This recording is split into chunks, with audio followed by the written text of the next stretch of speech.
Muito obrigado, a todo mundo que está presente. A gente tem uma programação para hoje. Nós temos a satisfação de lançar o trabalho, o white paper, que é resultado do evento que nós organizamos aqui em 15 de setembro, em combinação com Dora e com o projeto Métricas e a Pró-Reitoria de Pesquisa e Inovação da USP. E, além disso, nós estamos também lançando a tradução do Guia Prático para implementar a avaliação responsável de pesquisa, organizado pela Dora, e que nós vamos, né, falar um pouco desse guia. Tá? Queria mencionar, né, que tem um histórico nisso. Nós tivemos em março desse ano uma reunião do nosso Comitê de Boas Práticas aqui da Pró-Reitoria com a Giovana, com o objetivo de aprimorar a disseminação das boas práticas, a disseminação da Dora na Universidade de São Paulo e mais amplamente. Isso deu origem a uma reunião em maio com o Comitê de Boas Práticas, a Dora, né, com a Giovana e a Rebecca Lawrence, e o professor Jacques Markovitch, pelo projeto Métricas, em que nós tivemos a ideia realmente de é, ter um evento, organizar um evento, né, para promover a declaração, para promover as boas práticas de avaliação, né, responsável e principalmente garantir uma maior disseminação. Nós resolvemos aproveitar a ocasião do Congresso de Pós-Docs da Universidade de São Paulo, tendo em vista a importância desse público-alvo. Então, quisemos fazer um workshop que se estendeu durante boa parte do dia em 15 de setembro, mas que teve uma mesa no Congresso de Pós-Docs voltada especificamente para esse público.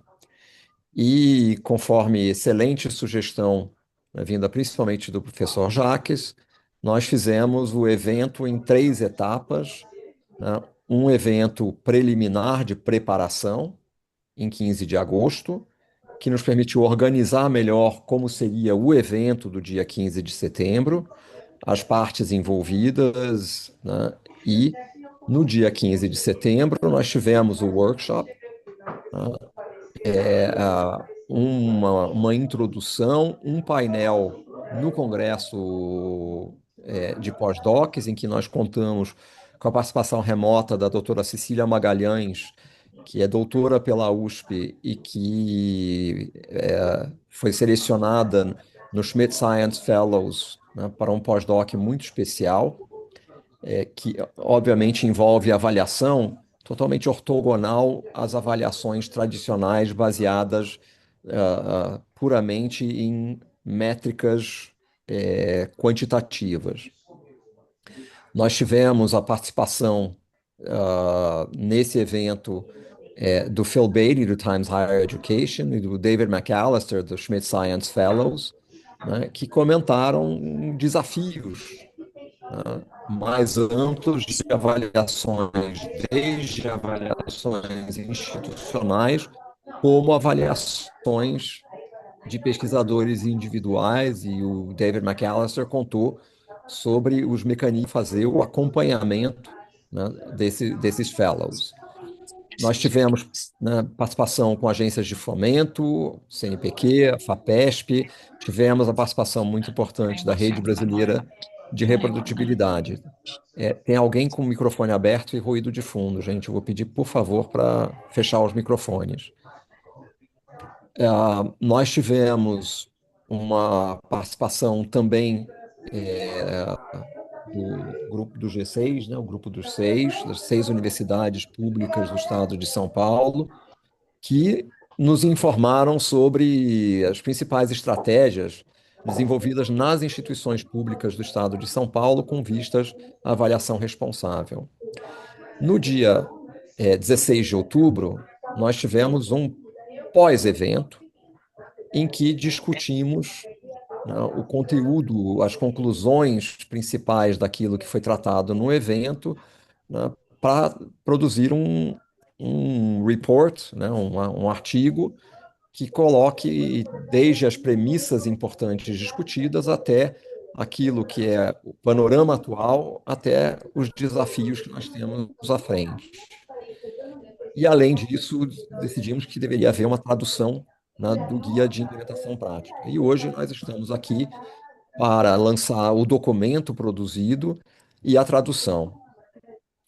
Então, nós gostaríamos, né, de ter uma exposição, inicialmente da Giovana, se eu me lembro bem a ordem, sobre o guia prático, né, então, na nossa língua. E a gente tem o privilégio de ter uma pessoa na Dora, né, que é brasileira e que, portanto, né, ainda fala bem a nossa língua. E depois a gente vai pedir para o Justin falar sobre o documento que foi preparado em conjunto. Então, para eu não me estender inutilmente, eu gostaria de passar imediatamente a palavra para a Giovana, chamando a atenção que, ao final, a gente pretende fazer algumas observações e encaminhamentos, principalmente a cargo do professor Jacques Markovitch. Então, Giovana, por favor, the floor is yours. Obrigada, professor. É um prazer estar aqui com todos vocês hoje para lançar o guia em português. E eu coloquei no chat agora há pouco que a gente tem uma dívida com todo mundo que nos ajudou, a professora Patrícia Gama e muitos outros colegas da rede de reprodutibilidade, do método. É um prazer muito grande estar aqui. O nosso guia prático foi lançado em inglês em maio desse ano. E a nossa conversa com a USP, como o professor Paulo descreveu no histórico, vem dessa percepção de que não é possível aplicar uma coisa que foi feita para o mundo inteiro em cada um dos países. E aí a gente começou essa colaboração muito rica de entender o que então é preciso para o Brasil. A tradução do guia para o português foi uma das demandas que a gente ouviu. A gente, infelizmente, não consegue fazer 200 guias, um para cada país. Então, a gente decidiu fazer a tradução literal da versão para o inglês, da versão do inglês para o português. E a gente vai, vou falar um pouquinho sobre quão literal é essa tradução, mas então é isso que é isso que eu vou fazer hoje com vocês. Vou explicar um pouquinho o que que a Dora faz e sobre o guia. Então, a Dora existe porque a pesquisa e os pesquisadores precisam ser avaliados e mais as maneiras como as quais a gente faz isso hoje em dia não são muitas vezes adequadas. Então, a gente existe para fazer com que para fazer com que a avaliação seja feita de uma forma mais adequada para as nossas demandas, para os nossos anseios, para as nossas missões institucionais e para as nossas missões individuais também. Então, a declaração, a Dora começa como uma declaração, em 2013, que chama atenção para os potenciais problemas das métricas, baseados em periódicos, nas decisões de contratação, de promoção, de financiamento, de pesquisa, e da necessidade de reconhecer um número maior de contribuições acadêmicas. Esse conjunto de 18 recomendações, então, que tem recomendação para todo mundo do sistema, tem recomendação para as universidades, mas também para os pesquisadores, também para as revistas e para as editoras. E hoje em dia a gente já expandiu muito mais para além dessas 18 recomendações. Foram recomendações iniciais específicas que hoje a gente tem um movimento global, que mais de 26 mil pessoas assinando, mas muito mais do que isso, fazendo mudanças todos os dias. O guia surgiu de um projeto que a gente fez, que terminou em setembro desse ano. Então, o evento do Brasil foi, na verdade, um dos últimos eventos do nosso projeto, que foi financiado uma agência de fomento do Reino Unido para criar eh, eh, ferramentas muito práticas. Então, vieram desses recursos eh, eh, ferramentas muito práticas para a implementação da reforma. E aí a gente teve esse nosso encontro presencial, que a USP gentilmente nos acolheu, e a partir disso, então, a gente deu início à tradução do guia e ao white paper que o Justin vai vai nos mostrar. Então, o guia, ele se vocês já viram a versão em inglês, ele foi formatado da mesma forma que a versão em português, né? A versão em português e inglês são irmãs, vamos dizer assim, e agora a gente tem a versão para baixar em português. Eu já vi um monte de problemas na versão em português. Então, eu diria que a gente está fazendo um soft launch. Eu já vi que eu preciso fazer um pente fino muito maior do que o pente fino que eu fui capaz de fazer nessa última semana.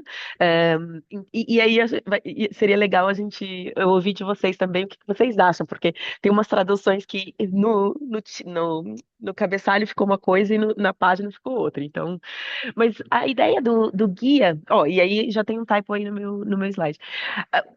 A ideia do guia é fazer com que as organizações tenham um lugar que elas possam ir para ter ideias para implementação, com dicas práticas, com atividades que elas possam fazer, e com exemplos reais e casos de estudo. Então, essa aqui é a nossa ideia. E aí, agora, cada um dos capítulos, né? Então, vocês veem que, por exemplo, capítulo não foi traduzido nesse slide, porque foi um pouco isso que aconteceu com a tradução também. Mas o guia tem 4 capítulos que são divididos, então, o capítulo 1 na introdução, avaliação responsável, quais são os princípios, as principais atividades do desenvolvimento de uma estratégia para avaliação responsável da pesquisa, os momentos chaves na avaliação de pesquisa e pesquisadores e as iniciativas globais que são relevantes para a avaliação responsável da pesquisa.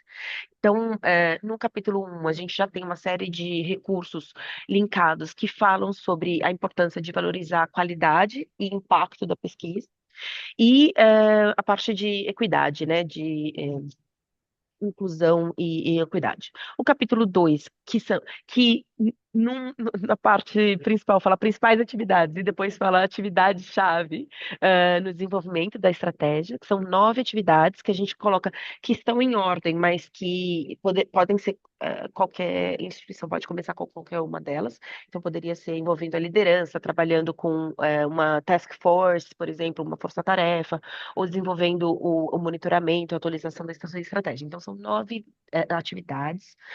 E aí, o capítulo 3, que é o meu favorito, que são os momentos de intervenção, que são na hora de estabelecer um comitê para contratação ou progressão de carreira, quais são as considerações que a gente precisa fazer? Na hora de estabelecer um prêmio, quais são as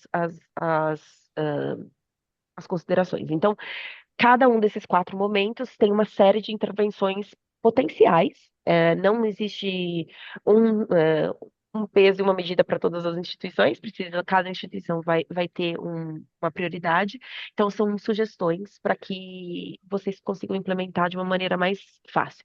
E aí, o capítulo 4 fala sobre os tópicos relacionados à avaliação responsável de pesquisa, como ciência aberta, a parte de equidade e diversidade e a parte de uso de evidências e integridade. Então, são uma lista de iniciativas que são importantes para quem está trabalhando com avaliação responsável de pesquisa saber que ela existe. Então, no caso da América Latina, o Foro Latino-Americano de em espanhol é evaluação, né? De avaliação científica é o principal ponto focal na América Latina para a conversa do item 2, que é a reforma da avaliação de pesquisa. No guia, vocês vão encontrar, então, vários estudos de caso mencionados que estão no nosso site e vão encontrar também vários recursos que também estão no nosso site, mas não são todos lá. Então, esses 2 slides são para me lembrar também de convidá-los a explorar a nossa. A maioria é em inglês, então, infelizmente, a gente não tem. O multilingualismo ainda não está. Não está na prática da Dora, e é uma das coisas que eu gostaria muito de implementar. E um dos grandes outputs da nossa bolsa com a Arcadia foi o Reformscape, que é um observatório de políticas de avaliação para contratação e progressão na carreira. Então, esse é um muito legal para quem está pensando carreiras dentro da academia. E era isso que eu tinha para falar agora, antes da nossa conversa, e devolvo a palavra para o professor Paulo para passar a palavra para o Justin. Obrigada. Muito obrigado, Giovana. Acho que tem uma pergunta pelo chat. É, se o guia é de conhecimento das agências, né? Ah, bom, A eu CAPES e a teria que deixar as CNPq, eu agências imagino, e a responderem, FAPES. É, mas tanto o CNPq quanto o CAPES quanto o FAPESP tiveram representantes, né, nesse processo todo e, portanto, tem pessoas em posições de governança nessas agências que têm total conhecimento. E é importante eu mencionar que esse guia que a gente É, acabou de. Oh, desculpa, professor. pode dizer, não, desculpa, Giovana, É, fale. A, porque a palavra está com você. a gente está fazendo agora o guia para as agências de fomento. Então, esse que a gente acabou de traduzir é o guia para as organizações que fazem pesquisas, realizadoras de pesquisa. E a gente agora está criando um para as agências de fomento especificamente. E a CAPES, CNPq, a FAPESP também foram convidados para participar desse processo. O André Brasil, da CAPES, esteve conosco em algumas das nossas reuniões. Então, a gente tem tido. Então, essa interlocução com as agências de fomento é muito importante. Obrigada por quem fez para quem fez a pergunta, porque realmente o sistema inteiro precisa mudar. Não pode ser só as universidades que mudam. Eu posso aproveitar enquanto o Paulo está fora de combate? Eu estou vendo e ouvindo vocês. Por favor. Eu queria te perguntar, Giovana, você pode me falar de um país onde você acha que a Dora realmente fez sucesso, penetrou, conseguiu fazer tudo o que se Ok. propunha a fazer? Porque eu vejo uma dificuldade de tradução para a vida real, sabe? Você sabe que eu estou embarcada na Dora, assina embaixo, mas convencer os partners, os stakeholders, que isto realmente é um caminho, é onde eu vejo a dificuldade. Eu acho que o nível de maturidade que a gente encontra mais é na Holanda. Se eu tivesse que escolher um país, eu escolheria a Holanda, porque eles fizeram o programa nacional deles em 2019 e foi uma iniciativa de todas as universidades junto com as agências de fomento e, vamos dizer, a Associação das Universidades. Então, foi realmente um movimento nacional do sistema inteiro mudando junto. Então, se eu tivesse que escolher o nível de maturidade, eu diria a Holanda. É um sistema muito diferente de outros. Então, o momento que a gente vê, por exemplo, no Canadá é muito legal porque lá eles não têm um Ministério da Educação, por exemplo, que poderia fazer parte desse sistema, mas mesmo assim está tendo um nível de concertação grande hoje em dia que está permitindo essa mudança, no caso do Canadá. Níveis de maturidade diferentes ao longo no planeta, vamos dizer assim. No caso, a Europa hoje está num nível de maturidade maior. É, é um sistema mais robusto em termos de investimento, né? Então, e talvez isso ajude na conversa. É, e agora que tem a Coara lá, e aí agora, nos últimos 2, 3 anos, a gente está vendo comunidades no Japão, na Austrália, a China, muita gente me pergunta sobre a China. A China também já está mudando o jeito de fazer, especialmente a Academia de Ciências, que é uma das maiores realizadoras de pesquisa na China. Também já mudou o sistema deles. Há 10 anos, então a gente vê várias iniciativas muito desenvolvidas em alguns países, outros países que estão começando. Na América Latina, a gente vê muita atividade agora, hoje em dia no Uruguai. Então, o Uruguai tem uma comunidade prática e a Judith Suits é do nosso Steering Committee. Então, o Uruguai é vamos dizer, uma comunidade mais perto do Brasil que também pode ser uma inspiração. Essa sua pergunta tem muito a ver por que que a gente tem os estudos de caso no nosso site, porque se inspirar na liderança de outros países é algo que ajuda no convencimento. Então, e se trata, como a pergunta indicava, é um convencimento multi-stakeholder, como você bem identificou. Então, a gente precisa que as agências de fomento mudem, as universidades mudem, mas a gente precisa que quando os nossos colegas sentem nos comitês, eles também mudem. E a gente precisa que os supervisores, quando estão supervisionando, os alunos mudem. Quando a gente está fazendo peer review de paper, ou quando a gente está decidindo onde a gente vai publicar, que a gente mude. Então, cada pessoa tem um pedacinho do trabalho para fazer. Obrigada pela pergunta, Ana. Professor Paulo, acho que você voltou.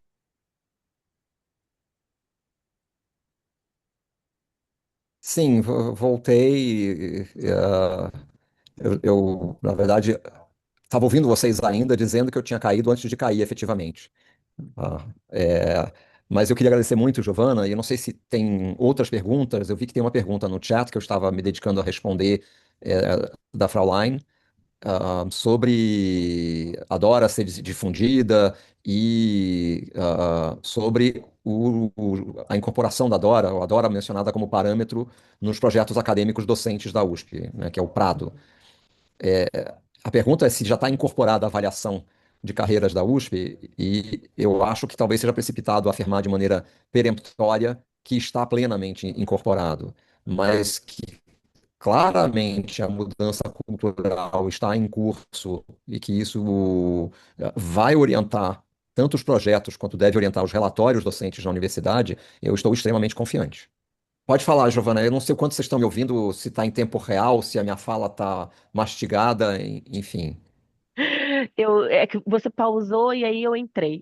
Eu queria complementar com o que eu disse sobre os níveis de maturidade diferentes nos países, é o que a gente observa também nas instituições.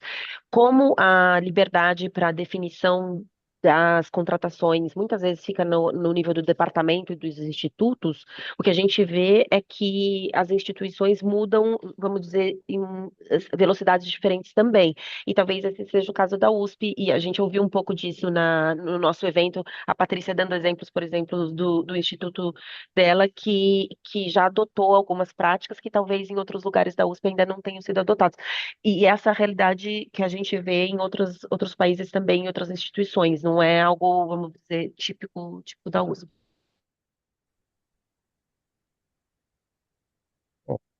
Mais alguma pergunta, gente? Eu acho que se houver outras perguntas, isso está sendo muito rico. Eu não tenho uma pergunta, mas eu gostaria de fazer um comentário. A USP é, de muitas maneiras, uma espécie de beacon, né? Então, um farol que mostra o caminho. Então, quando acontece, não só a USP, a Unicamp também, quando mostra um caminho e que deu certo, aí o resto do povo embarca, né?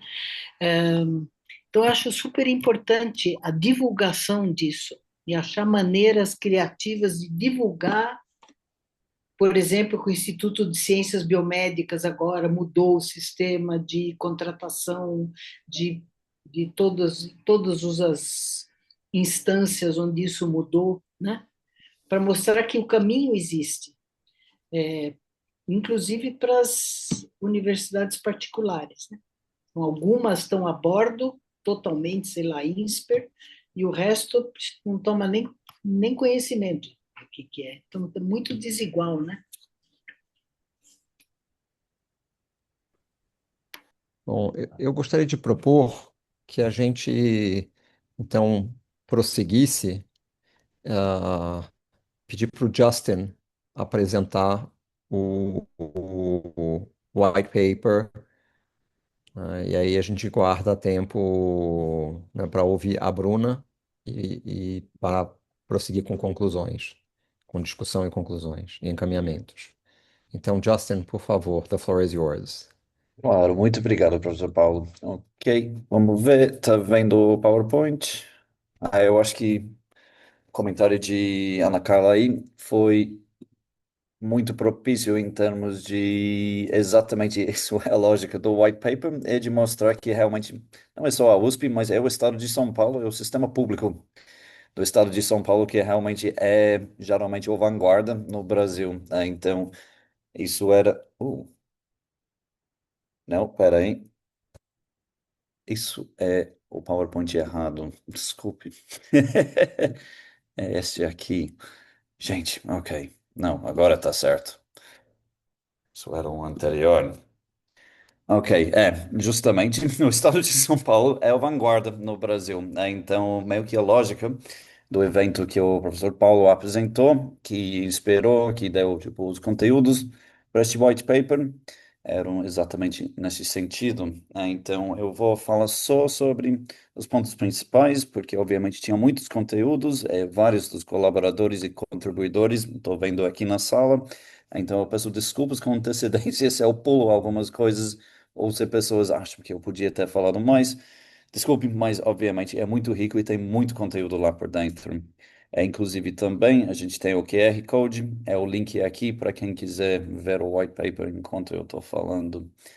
Então, primeiro a gente parte de uma introdução de por que é necessário, porque é sempre uma coisa, para mim, ou para, tipo, eu acho que para vários da gente que trabalha com avaliação responsável, que fica muito óbvio para a gente de por que a gente precisa de uma avaliação mais responsável, mas às vezes para a comunidade mais ampla fica meio abstrato, não fica muito claro exatamente porque a gente tem que implementar essas mudanças.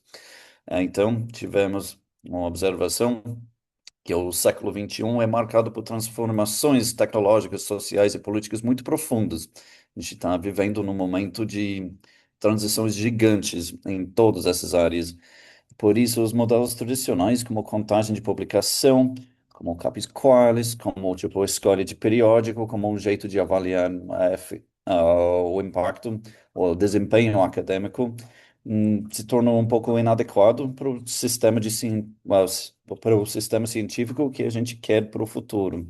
No ambiente global, temos fatores como polarização, exclusão social, envelhecimento demográfico, crises ambientais, são problemas complexos que necessitam respostas científicas sofisticados, que é uma coisa que não vai poder ser contado só em termos de número de papers. Então tem uma certo instinto que a gente, na verdade, não vamos estar realmente satisfazendo as demandas impostas nas universidades se a gente segue os modelos tradicionais de avaliação. Uma consequência disso, temos uma cultura de publicar ou perecer. É que você tem que publicar um certo número de artigos por ano, não importa exatamente o que esses artigos fizeram, se eles avançaram alguma coisa, alguma dimensão em termos de conhecimento, entendimento sobre o mundo, um impacto social ou resolver algum problema específico na sociedade. Então, o objetivo deste white paper é de mostrar os esforços que a USP, Unicamp, Unifesp e Unesp e as principais agências de fomento estão navegando essa transição. É onde que estamos aqui em 2025, com alguns, tipo, umas pistas de como que a gente deveria desenvolver no futuro. Então, que o primeiro é um destaque do problema, que primeiro, de utilização de métricas muito simples, incentiva uma produção rápida e pouco rigorosa. Isso está incentivando que a gente é quase uma fábrica de produtividade de artigos, sem necessariamente se importar se primeiro eles são reproduzíveis, se eles são fundamentados bem cientificamente, isso não é contabilizado no processo de avaliação. É por isso que temos taxas de reprodutibilidade que estão globalmente preocupantes, estão diminuindo. É uma crise realmente na ciência, porque obviamente quando a ciência não for reproduzível, não é bem baseado, também por consequência isso pode acabar levando a ciência para tipo, ruas sem saída, coisas não produtivas. É, isso realmente é um problema para o progresso de conhecimento global como um todo. Como assim? A gente sabe, a gente já viu, todos os jovens cientistas são treinados a perseguir métricas e não de relevância da ciência, como que a sua ciência se incorpora num projeto do conhecimento, muito mais, vamos dizer, uma gamificação do processo de pesquisa, que gera incentivos perversos, indicadores quantitativos que ignoram qualidade, diversidade da produção e impacto social. Isso é um outro problema que, obviamente, é ainda mais grave para a gente aqui, como Universidade no Sul Global, que constantemente seguir o que vai atrair mais citações ou que vai aparecer nas revistas mais altamente citados tende a ser que a gente perde um foco em pesquisa de alta relevância local, e pesquisa que realmente é importante para as nossas missões nacionais. Então, em resposta a tudo isso, tem o surgimento de vários movimentos globais que a Giovana acabou de mencionar, então não vou recapitular todos, mas o DORA é o principal entre eles, para hoje, vai ser o foco do white paper, que é o white paper justamente há um esforço de certa forma de traduzir esse guia de implementação numa coisa especificamente relevante para o nosso contexto. Então, a gente, o projeto Métricas, que é eu, o professor Jaques, que vai falar daqui a pouco, é o Pedro Belasco, não sei se ele está na sala hoje, fizemos um trabalho alguns anos atrás com o Dora, que foi justamente uma primeira tentativa de analisar quais que são os gargalos, quais que são os desafios e quais que são as oportunidades para implementar melhor o Dora.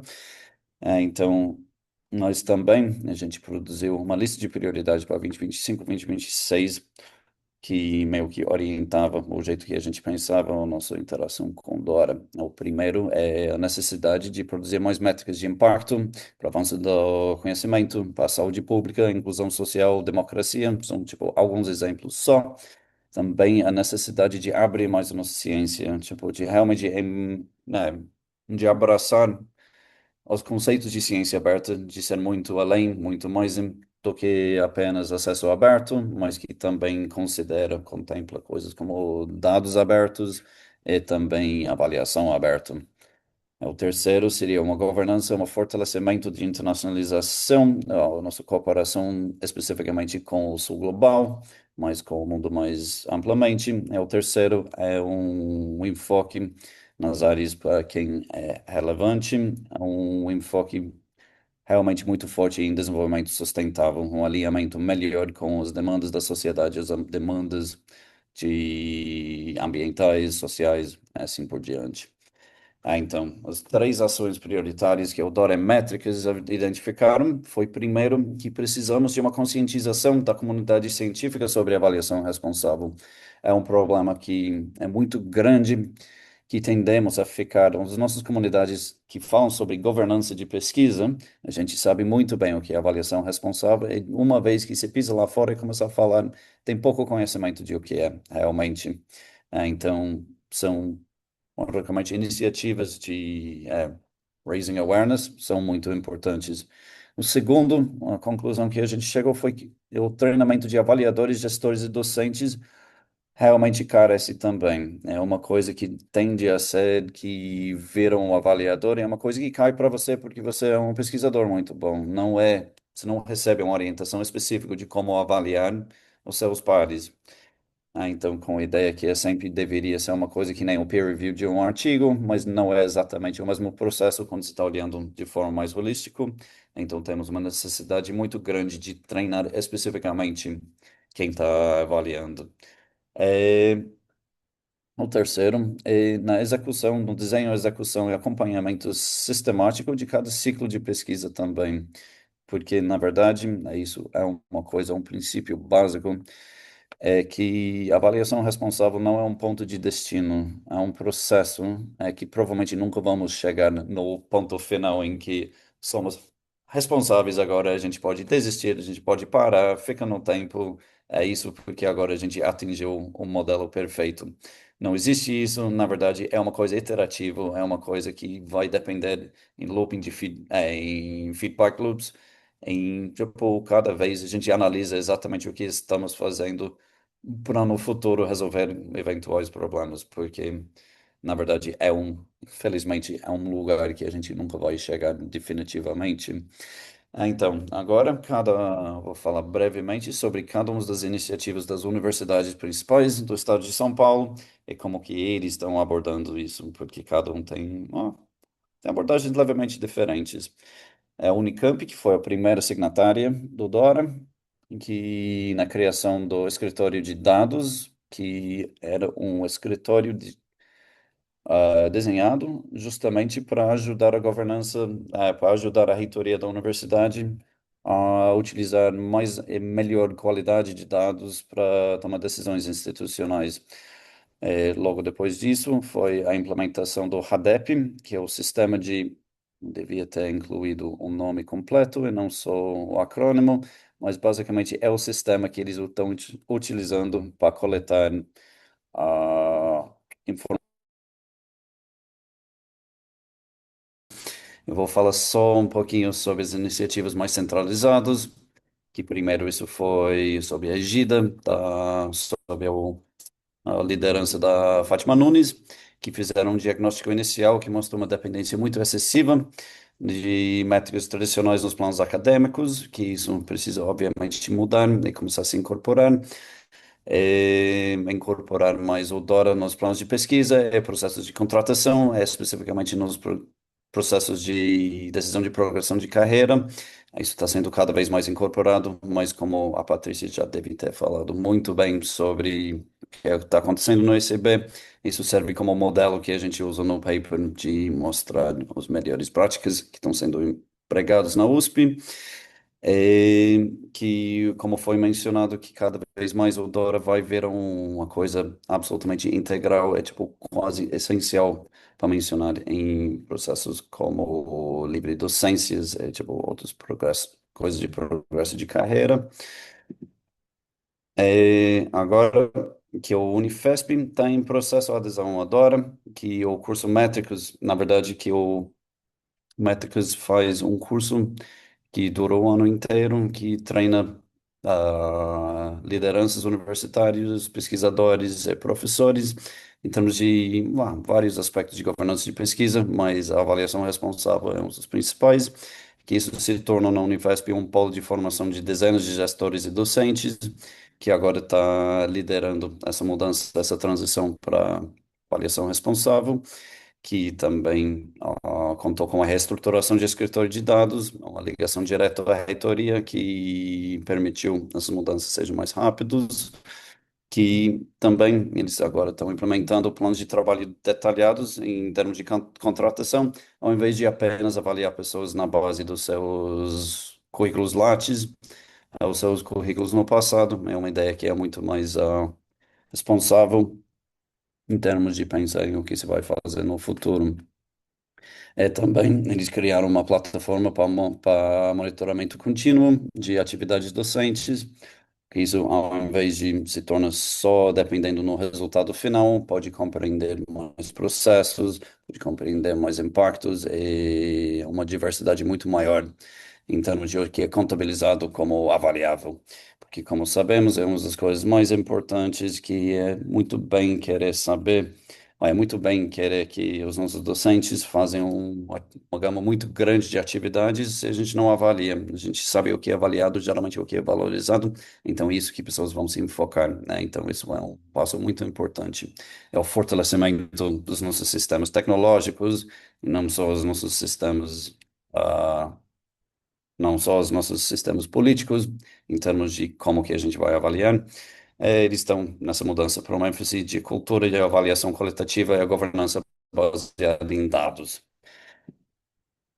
Vamos pular. Finalmente, a Unesp estão no processo de reorientar o seu CPA do modelo punitivo. No passado, que a gente sempre pensava que se só já ouviu de um CPA em caso de má conduta, agora está mudando muito mais para uma coisa positiva, que é muito mais o cenoura do que o bastão.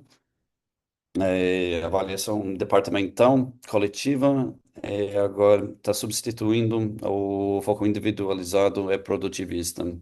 Isso também é um outro ponto muito importante que está surgindo em vários países agora. Com certeza a Giovana pode falar mais, que a avaliação de como você trabalha como um grupo é muito mais uma reflexão da sua atividade como cientista. Não faz sentido, não somos indivíduos, mas em algumas áreas do conhecimento, sim, talvez é mais individualística, mas isso é a minoria, geralmente, nas nossas atividades. Então, a ideia é que você é avaliado individualmente por uma coisa que foi produzido em coletivo, é uma coisa que talvez a gente deveria estar reavaliando. Isso é uma coisa que a Unesp está fazendo, que também a contratação docente agora considera necessidades específicas, é o contexto departamental, em termos de não só quem tem o maior índice H, mas é quem realmente, tipo, se integra muito bem com a missão de um determinado departamento, é os planos de pesquisa. Eles estão mudando igual aos outros para avaliação interna, que vai priorizar análises mais qualitativas do que quantitativas, transição da quantificação para qualificação, seria tipo a frase que está orientando essa mudança. Agora vamos mudar, porque muito bem, como a Giovana lembrou também na sessão dela, é fundamental, não é uma mudança que pode ser feita só por uma universidade.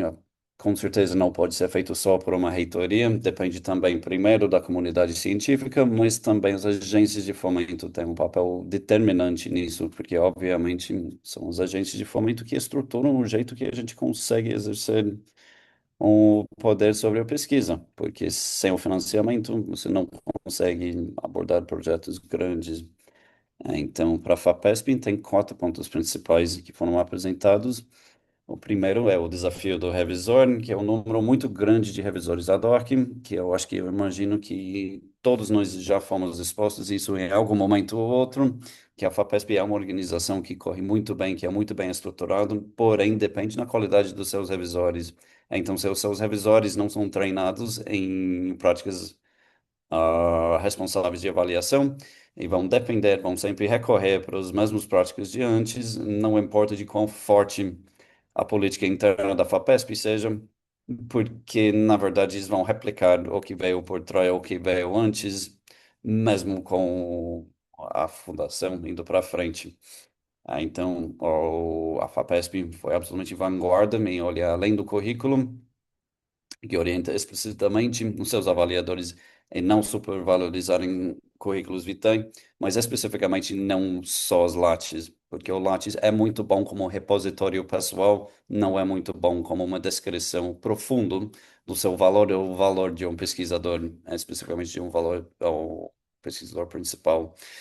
Que o FAPESP também está defendendo essa ideia de cesta de métricas. A gente não deveria estar olhando apenas para uma métrica, para avaliar a qualidade ou outro de um pesquisador ou um grupo de pesquisadores. Certamente a gente não deveria estar utilizando uma régua universal para avaliar todos os nossos pesquisadores e começar a avaliar em termos de um ranking de indivíduos. E também, por final, alertaram sobre aquele problema eterno de métricas. A fixação de métricas é a lei de Goodhart, que é quando uma medida se torna um alvo, ele deixa de ser uma boa medida. É isso, tipo, tem contraparte, a lei do Cambo, que quanto mais se utiliza uma coisa quantitativa, uma métrica quantitativa, quanto mais isso gera incentivos perversos que gera tendência de gamificar ou de enganar o sistema.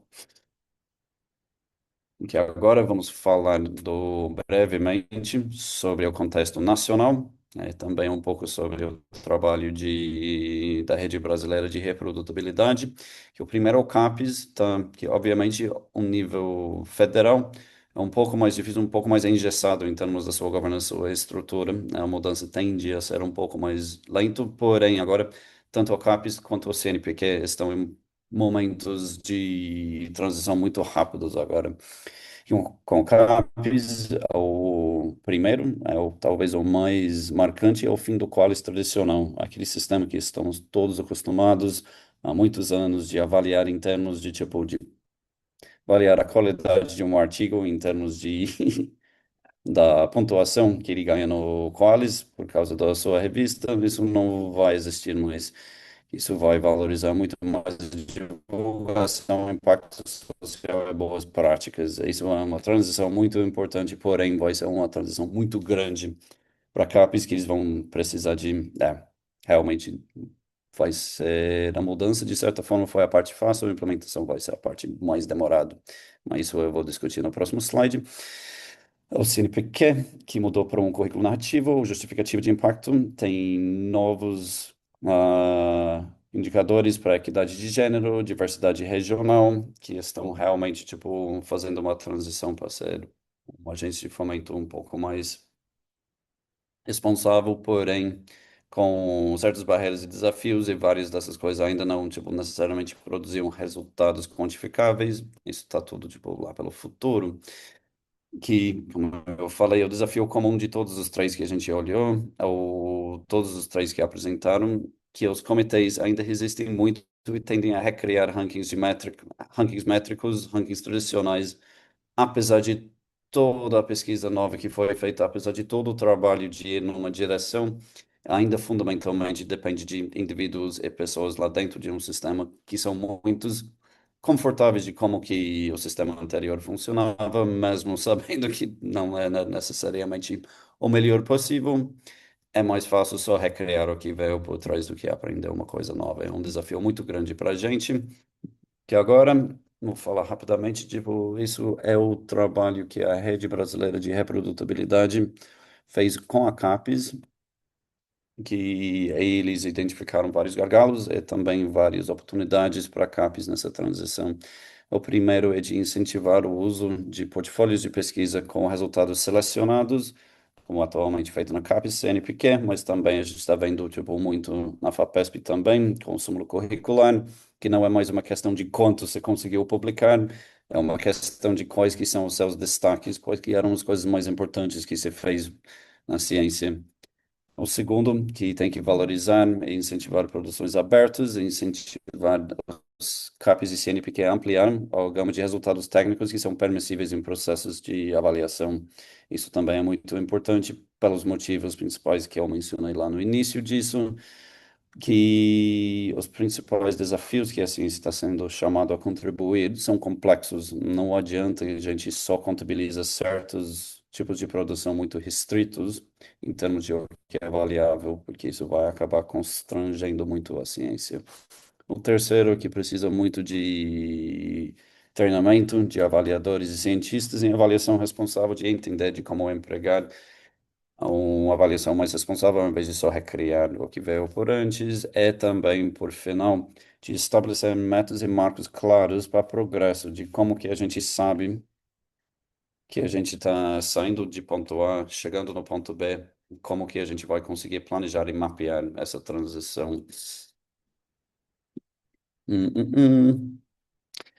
Por final, que essas são tipo as conclusões, que primeiro tem uma resistência cultural profunda entre alunos, docentes, comitês e gestores para o que é novo. Ninguém, especificamente, isso é uma coisa que acontece muito com a avaliação. Avaliações novas tendem a assustar pessoas, então eles tendem a ser sujeitos a grande resistência cultural, porque pelo menos o diabo que você conhecia é muito melhor do que o diabo desconhecido. O segundo, isso é um ponto que, na verdade, não surge tanto, tipo, não surge tanto nos debates internacionais, mas é muito importante para o Brasil. Há um certo receio da subjetividade e insegurança em decisões qualitativas diante a judicialização de processos de contratação no Brasil.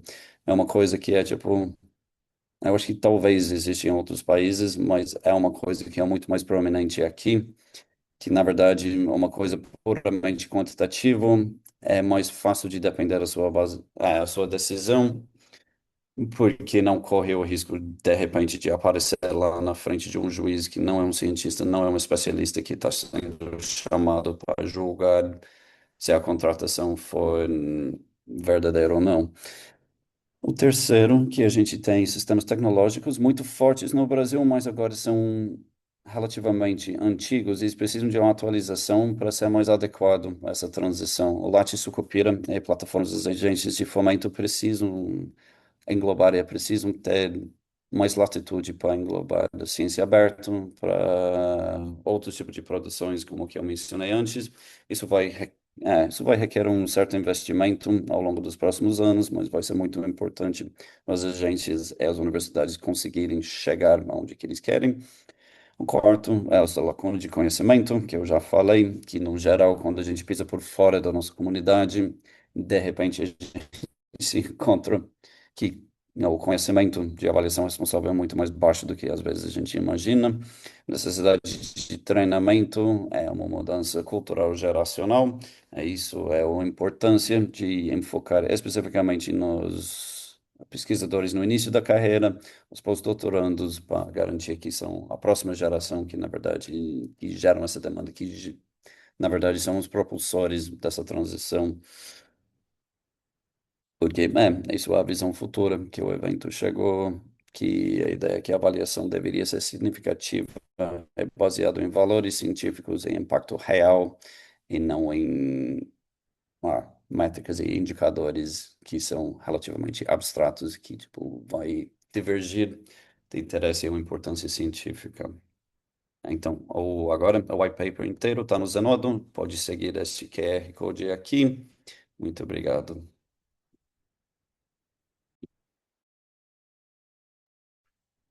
Obrigada, Justin. O professor Paulo está de volta, então não sei, professor Paulo, você quer reassumir a condução dos trabalhos? Acho que valeria a pena a gente talvez passar imediatamente para a Bruna, para a doutora Bruna Tonin, falar um pouco conosco. E tem um documento que eu não sei se a Bruna recebeu, mas que teria sido relevante ela ter recebido, que é uma nota técnica que o professor Jacques preparou como anexo ao white paper, que é mais voltada para o público de pós-docs. Então, eu não tenho certeza se a Bruna recebeu esse documento ou não, mas eu gostaria que ela falasse um pouco, justamente porque, ao programarmos que o evento acontecesse na semana do Congresso de Pós-Docs, né, nós temos a consciência de que, para a mudança cultural necessária, a gente precisa das novas gerações. As novas gerações, ao mesmo tempo, enfrentam os desafios de serem avaliadas e têm direito a uma avaliação responsável, mas também são as futuras e futuros avaliadores. E se a gente não muda essa cultura com essas pessoas agora, nós estaremos condenados a reproduzir os vícios que a gente encontra hoje em dia. Então, eu queria pedir para a Bruna, por favor, para ela falar e chamar a atenção, né, uma questão um pouco de conjuntura histórica. A Bruna, ela foi representante de pós-docs no Conselho de Pesquisa e Inovação em 2 anos e foi uma das pessoas que mais comentou comigo como sofreu em concursos públicos com julgamentos que refletem as práticas que a gente quer abandonar. E então a Bruna é responsável, né, por chamar muito a minha atenção para a necessidade de nós ampararmos essa comunidade de pós-docs. Bruna, por favor. Bom dia para vocês. Boa tarde aqui. É, então, como o professor Paulo disse, né, fui representante dos pós-docs por 2 anos. E primeiro eu quero agradecer a todo mundo que está envolvido nesse projeto, extremamente necessário. E durante esse tempo, como representante dos pós-docs, o problema ficou escancarado do problema da cultura que vocês mencionaram. Então, eu acho que por mais que docentes já vivam isso, e eu tive a sorte de ter supervisoras, eu vi que muita gente não vive esses conceitos, né, que a gente encontra na Dora. Então, é aquela questão de o óbvio precisa ser dito, né? Então, nesse caso, precisa ser estruturado, e está muito bem estruturado, divulgado e acompanhado. Então, principalmente como representante dos pós-docs e pensando numa perspectiva pessoal, o que eu vi, além dos concursos que o Paulo mencionou, eu vi também programas de pós com problema, pregando essa cultura, com meta para publicação, disciplinas desenvolvidas apenas para essas questões de publiquem, publiquem, e isso acaba com rigor científico, com criatividade, e atrapalha muito na formação de pessoas, que para mim é a questão mais grave. Então, agradeço vocês pelo projeto e tudo, e eu acho que a cultura sim é o maior desafio, mas estabelecendo projetos dessa forma serve para que pessoas que não trabalham dessa forma errada, só em métricas, não desistam e continuem aí trabalhando pela ciência e para o mundo com propósito. Bruna, eu queria pedir para Uhum, você, você mencionou que você discutiu o assunto com a sua uhum, supervisora de pós-doc aí em Zurique, e a gente teve uma discussão, a gente trocou umas mensagens recentemente, e eu gostaria que você chamasse a atenção, né, de coisas que você me falou, incluindo questão, né, de disparidades entre gêneros. sim, tá bom. É, eu, ela, quando eu cheguei aqui, ela trabalha também pelas métricas, mas ela nunca deixou dos propósitos da colaboração, trabalhar na formação de pessoas. Então, numa conversa, eu falei como que queria saber melhor como ela via tudo isso nessa questão. E ela comentou comigo que ser mulher no meio acadêmico não é fácil, definitivamente não é fácil. Então, mulheres têm que ser boas em tudo, porque sempre vão querer mudar as regras. E você sendo boa em tudo, dificilmente vão te barrar. Então, por isso que ela ainda fica tanto nessa questão de publicar e tudo. Ela falou que não é fácil, que dá vontade de desistir, mas que chegava no final do dia, ela repensava, achava forças para continuar. E ela falou que a única maneira de combater o patriarcado e que ela não ia desistir, que também não era para eu desistir. Então, pensei que, escutando tantas vezes em concurso de forma bem clara, um pouco, sabe, ela tem razão, infelizmente. Bom, muito obrigado, Bruna. É, eu queria que isso fosse ressaltado, porque muitas vezes perversidade se esconde em subjetividade. Acontece que o desejo de critérios puramente objetivos para avaliar uma atividade tão criativa como é a ciência é essencialmente impossível.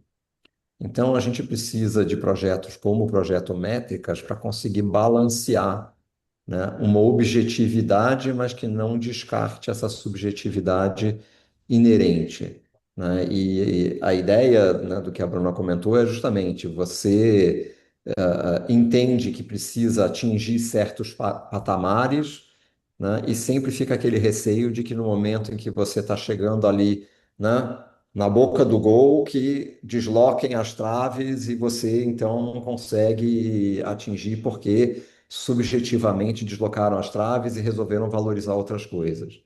Tá? Eu posso fazer mais um comentário, desculpa. Por favor, Bruna. Nos concursos, né, que eu falei que ficou bem claro isso da publicação, o que está acontecendo e que foi de partir o coração assim é ver colegas desistindo de concursos porque acessam o currículo dos outros candidatos, olham o número de artigos e falam, eu não vou nem perder meu tempo. Então, isso, isso é ainda tenso e acaba atrapalhando na melhora da cultura, porque essas pessoas estão, sabe, desistindo antes mesmo de tentar. E, e existe ainda. Ana Carla pediu a palavra, então, por favor.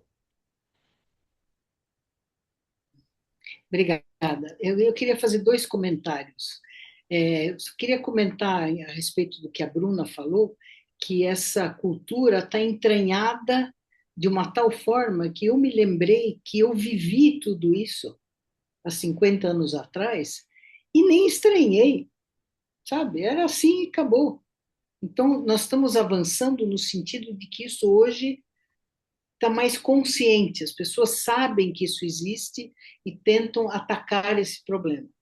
O segundo comentário que eu queria fazer, que eu acho que nessa mudança cultural de avaliação tem uma coisa muito importante que eu acho que vai acontecer junto, que é uma, um compartilhamento maior dos pesquisadores, dos docentes de cada departamento, pelo menos. Uma coisa que me chamou muita atenção quando eu trabalhei na USP, como cada um tinha o seu laboratório, o seu equipamento, a sua maquininha, a sua balancinha, os seus estudantes, como pacotes fechados. E que algumas pessoas realmente rompiam essas barreiras e trabalhavam em colaboração e, evidentemente, produziam muito melhor. muito melhor, muito mais criativo, muito mais paradigmático, né? Mas é difícil, porque a tendência com as métricas é que cada um produza o seu pacotinho. Então, eu queria dar a palavra ao professor Jacques, fazer um pouco um fechamento e falar um pouco justamente. A ideia não é simplesmente a gente dizer foi tudo excelente, que bom, mas tem muito trabalho pela frente. Professor Jacques, por favor. Muito obrigado, professor Paulo Nussenweig. Eu queria cumprimentar, na sua pessoa, toda a equipe da Pró-Reitoria de Pesquisa e Inovação, na pessoa da Rebeca, que está aqui ao seu lado, na pessoa da Giovana, toda a equipe da Declaração Dora, mas também lembrar que a Giovana é nossa pesquisadora associada ao Projeto Métricas, portanto, nós sempre valorizamos os dois chapéus. Ao nosso querido Justin Exelberg, que tem sido um dos pilares do projeto e que preparou junto com a Giovana esse white paper, uma síntese difícil de fazer, dadas várias mãos. Na pessoa da Patrícia Gama, eu gostaria de cumprimentar todos os que estão nos acompanhando hoje, que estiveram, que estão e que vão continuar engajados nessa mudança de cultura. O Paulo Nussensweig mencionou a nota técnica que nós preparamos para os pós-doutorandos. E o que eu vou fazer nesses poucos minutos que nos restam é destacar questões que já foram de alguma forma abordadas tanto pela Giovana, pelo Justin e também pela Patrícia Gama, quando entrou num pequeno intervalo que foi dado em função da ruptura da energia. Sim, em primeiro lugar, os nossos grandes desafios na universidade, e o Paulo, que é pró-reitor de pesquisa e inovação da USP, conhece tão bem esses desafios. Em primeiro lugar, a defesa da autonomia universitária e sua importância no interesse da sociedade, não no interesse das corporações que integram as universidades. E o caso dos Estados Unidos é paradigmático para mostrar isso. Toda a questão da inteligência artificial e sua penetração, o tema da ciência aberta, não só em termos de acesso, mas também em termos de conteúdos da pesquisa científica que é feita, e eu não subestimaria o efeito China no momento atual. A questão da identidade universitária está para ser permanentemente construída. De onde estamos vindo, onde estamos, para onde estamos indo. O século XXI não é a repetição dos séculos passados e certamente a imprevisibilidade nos obriga a todos, diante desse contexto de avaliação responsável da pesquisa, levar em conta a construção permanente e isso significa como prestar contas à sociedade. Então, eu sugiro que o grupo tarefa que preparou esse encontro sempre teve em mente essa preocupação. A questão não é só para a dinâmica interna das nossas instituições. Eu uso a palavra instituições no sentido do Prêmio Nobel de Economia, o Daron Acemoglu, que disse o seguinte: não há desenvolvimento sem instituições nos países. E, portanto, a construção da identidade universitária e a prestação de contas à sociedade. Na nota técnica que foi preparada e que resulta do trabalho de todo esse grupo desde março, conforme o histórico que o Paulo fez, são desafios que de alguma forma já foram mencionados. A resistência cultural e a pressão por métricas tradicionais, a falta de clareza nos critérios de avaliação, o que foi chamado pelo Paulo na mudança do goal, na medida em que as pessoas vão chegando perto de um processo seletivo, o desconhecimento dos princípios e ferramentas, as limitações das plataformas de registro. Nós sempre mencionamos a diferença entre Lattes, Sucupira e a súmula curricular da FAPESP, que nos parece muito mais apropriada do que esses registros originais, e uma insegurança quanto ao reconhecimento das práticas inovadoras, com um temor de que as ações alinhadas à avaliação responsável possam ser menos valorizadas em processos competitivos. Em termos de estratégia para pós-doutorandos, a nota técnica que foi preparada coloca algumas prioridades. Primeiro, a capacitação e a utilização dos guias, como esse que Dora acaba de nos oferecer, a construção de portfólios diversificados, o engajamento em processo de avaliação e formação dos pós-doutorandos, aceitar participarem, porque é dessa forma que o sistema vai mudar, a adaptação a novos modelos de progressão na carreira, e isso induzindo é a nossa responsabilidade das gerações anteriores, mas ao mesmo tempo é dos pós-doutorandos no sentido que eles se mobilizem em torno dessas mudanças. E, finalmente, compartilhar recursos como esses que estão sendo discutidos hoje, da Declaração DORA, do Projeto Métricas, da Rede de Reprodutividade, da FAPESP, da CAPES e do CNPq. Para terminar, lembrando então o que a Patrícia Gama sublinhou, a Bruna também sublinhou, o nosso desafio de mudança de cultura. Mudar cultura significa permanentemente aceitar esse processo de descongelamento que nós estamos vivendo hoje, mas provocar a mudança através da discussão coletiva, da capacitação interna, do reconhecimento das contribuições diversas, de oferecer exemplos de liderança que se afirmaram através dessas novas formas de avaliação e um diálogo permanente com as instituições. Eu termino com as palavras da Giovana, quando ela sublinhou o capítulo 3, diretamente dirigido para os nossos pós-doutorandos, onde nesse capítulo 3 nós vamos ver dicas para situações como recrutamento, decisões de promoção, concessão de prêmios, distribuição de recursos, avaliação de unidades de pesquisa e comunicações institucionais. Eu termino com uma referência aos dois prêmios Nobel de Economia de 2024 e 2025. O Acemoglu, que tem um estudo que deve ser colocados os holofotes em cima desses dois trabalhos para mostrar para a nossa sociedade que instituições são incontornáveis e pesquisa científica, educação e inovação tecnológica são motores de desenvolvimento econômico. Portanto, realizar workshops, realizar eventos, divulgar a contribuição acadêmica, científica e de conteúdos desses dois prêmios Nobel, me parece que é uma contribuição que estaremos dando na defesa das nossas universidades públicas. Muito obrigado, Paulo. Te devolvo a palavra. A Rebeca me chamou a atenção que eu tinha que abrir meu microfone.